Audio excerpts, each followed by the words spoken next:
বিশ্বনবী কাঁদতে কাঁদতে মাথা তুলবেন, বলবেন আল্লাহ, দুনিয়াতে সব নবীরা স্পেশাল দোয়া করেছে, আমি করি নাই, এবার আমি আমার স্পেশাল দোয়াটা করতে চাই, আপনি কবুল করবেন কিনা বলেন। আল্লাহ বলবেন, নবী কি আপনার দোয়া বলেন? বিশ্বনবী বলবেন, আমার একটা উম্মত যার অন্তরের মধ্যে যাররা পরিমাণ ঈমান আছে, একবার আপনারে আল্লাহ বলে ডেকেছে, একবার আমি বিশ্বনবীর উপর দুরূদ পড়েছে, একবার শাহাদাতের বাণী আমার যে গুনাহগার উম্মত দুনিয়ার বুকে থেকে ঘোষণা দিয়েছে, ওই একটা উম্মত যদি জান্নাতে ঢুকতে না পারে, আপনি আমারে জান্নাতে ঢুকাতে পারবেন না।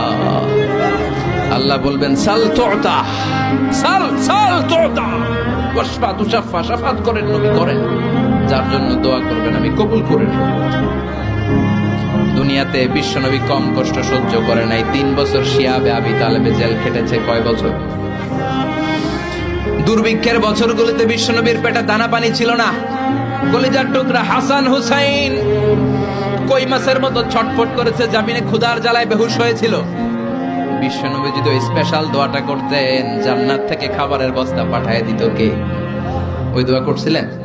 জেলখানায় আল্লাহরে বলছিলেন, আল্লাহ স্পেশাল দোয়া করলাম, জেল থেকে মুক্ত করে দেন, করছিলেন?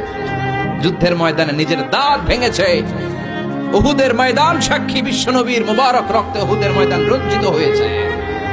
সেদিনও বিশ্বনবী ওই দোয়াটা করে নেয়। চিল্লায় বলেন ঠিক কিনা? তায়েফের ময়দানে বিশ্বনবী কয়েকটা জায়গায়, 3 জায়গায় বেহুশ হলেন। বিশ্বনবীর মুবারক দেহ বেয়ে রক্ত ঝরলো।